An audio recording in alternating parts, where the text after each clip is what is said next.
She's my sister. Sister? My heart stops beating, and I forget to breathe. Hank, you okay? Yeah, sorry. Sister? The word stirs something inside me. So far, it's just a word, but I sense it's the beginning of a solid memory. And it doesn't have skin on yet. The beast twitches inside me, and I feel sick. Push the thought away for now. So, Nessa and your dad? Yeah, he was hurting her too. He swallows hard, and his Adam's apple bobs up in his throat. This life sucks, but it's still better than being home with him. So you'd rather get smacked around by a magpie than your own dad? Man, I feel bad as soon as I say it. He glares at me, his black eye gleaming like an accusation. Shut up, Hank. Jack, I'm sorry, but I don't get why you're going to do everything Magpie tells you. The guy's a psychopath. I have no choice till this thing blows over, Hank, and neither do you. He'll protect us, but at the same time, he's got us by the balls.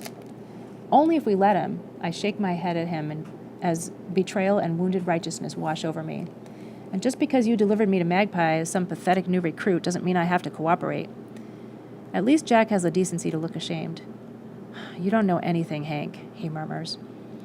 We stand on a street corner, and after the light changes, Jack tries to lead us to the right, but I go left, back toward Penn Station. Hank, it's this way. We gotta go to Port Authority to meet up with Ginger and Watchdog.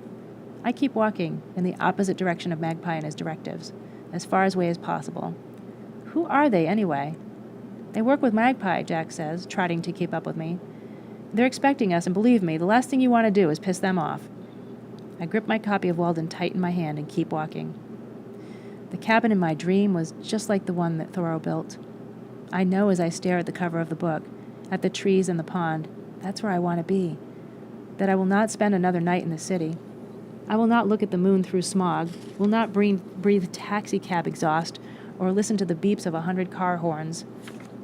And in spite of my dream, if I can make it to the cabin, I believe the black bird will never find me. I'm walking faster and faster till I'm running down the street, dodging men and women in suits going to work, parents holding little kids' hands on their way to school. Normal people starting a normal day. People who didn't just get attacked in an alley and crack some guy in the head with a brick. Maybe I can outrun all of it. Come on, Hank, Jack shouts after me, but I refuse to slow down. He pleads with me the whole way to Penn Station, to the entrance, down the escalator, into the terminal. Even though the cut in my side throbs with every footfall, it feels so good to run, escaping, like I'm running away from something horrible and running to something better, something different anyway, and different is good. Finally, in the lobby of the train station, Jack grabs my arm and makes me look into his face. Were you some track star in your former life? God damn! He's breathing hard and his cheeks are bright red. Hank, listen to me. You're in this now. If you run, they're going to chase you. And if they find you, there's a good chance they'll kill you. They might hurt me, too, for letting you get away. Well, then why would you stay here? I glance up at the train schedule board over his head, suspended from the ceiling in the center of the terminal. Get on a train and get the hell out of here. I can't, Hank. This sucks, but at least we know how to survive here. We know our way around, you know? It doesn't sound like much, but it's all we've got. So even if your life is crap, you'll hold on to it just because it's familiar? I almost say this out loud to Jack, but I stop myself. Because in truth, I get it. Absolutely nothing in my life is familiar. And it's like standing on the edge of a cliff every damn minute, rocks crumbling under my feet. A guarded, suspicious look crosses Jack's face like a shadow. I thought you said you didn't have any money, Hank. I don't. Well, then you're an effing liar. How are you going to buy yourself a train ticket if you don't have any money? My heart sinks. What am I thinking? Exhausted, I sink down on the floor of the terminal against the wall and crack my head against the tile as self-punishment. It makes the lump on my head throb, but I don't even care. You think just because you're wearing a nice outfit and look like a J. Crew model, they're going to just give you a seat for free? Jack shakes his head like he actually feels sorry for me. You must be used to your nice rich daddy paying for everything so you don't even have to think about it. Wow, is that it? Do I have a rich father who buys me things so that in real life I take money for granted? I try to create an image of this wealthy, generous father, but nothing comes.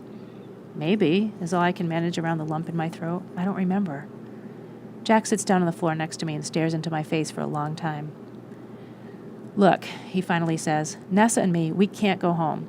But maybe where you're from is worth going back to. He reaches into his back pocket and takes out a brown leather wallet. Simon's wallet. Take this. My mind's eye flashes to blood, Simon's body twitching in the alley. You'd think the thing was on fire the way I jerked my hand away. Take it, Jack says, fiercer this time. You saved my life. Plus, there's this other thing. He bites his cheek and stares over my shoulder, like there's something really interesting there. You were right. I recruited you, or whatever, brought you to Magpie on purpose, and he gave me money for it. I stare at him. What, like a bonus or something? Yeah, exactly like that. Jack won't meet my eyes. So, come on, take it. My fingers tingle at the touch of the soft, worn leather, but I accept the wallet. It's old and cracked, and there are initials on the front. SJG. Simon must have been a real person before he was a junkie. Someone with initials who was proud enough to have them engraved on his wallet. I peek inside. There's a paper Social Security card with the name Simon James Grady. A library card from Dubuque, Iowa. And money. At least $200. Hey, there's a gruff voice beside us, and I smell unwashed body. A familiar odor, like onion soup gone bad. You gonna eat that? Jack rolls his eyes. Frankie, get the hell away from us. Frankie's bloodshot eyes are lasered in on the wallet. Damn it, Jack says. We try to move to a different corner of the terminal, but Frankie lumbers after us. We ignore him. We don't have much time. Jack, you need to leave too. Seriously, go find Nessa and get away from here. Jack shakes his head nervously and scans the terminal. Don't worry about us. I'll think of something to tell Magpie. You didn't get to see it, but I think he really likes us.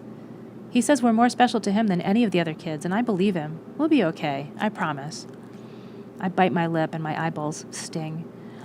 I don't want to leave Jack and Nessa behind in this place, but I can't stay either. Jack rubs his nose with the heel of his hand. So where are you going, Hank? I clutch the book. I'm going to go to the woods to live deliberately, I say, to front only the essential facts of life and see if I can learn what it has to teach and not, when I come to die, discover that I had not lived. You're gonna what? I paused. The words are Thoreau's from the book. I saw them like a photograph in my brain and just blurted them out. Oh, never mind, I say to Jack. You gonna eat that? We look up in exasperation at Frankie, who is still hovering near us. He won't stop staring at my back pocket, where I stuffed the wallet.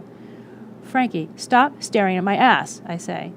He ignores me and keeps his eyes locked. Jack peers over Frankie's shoulder and freezes. Shit, he says.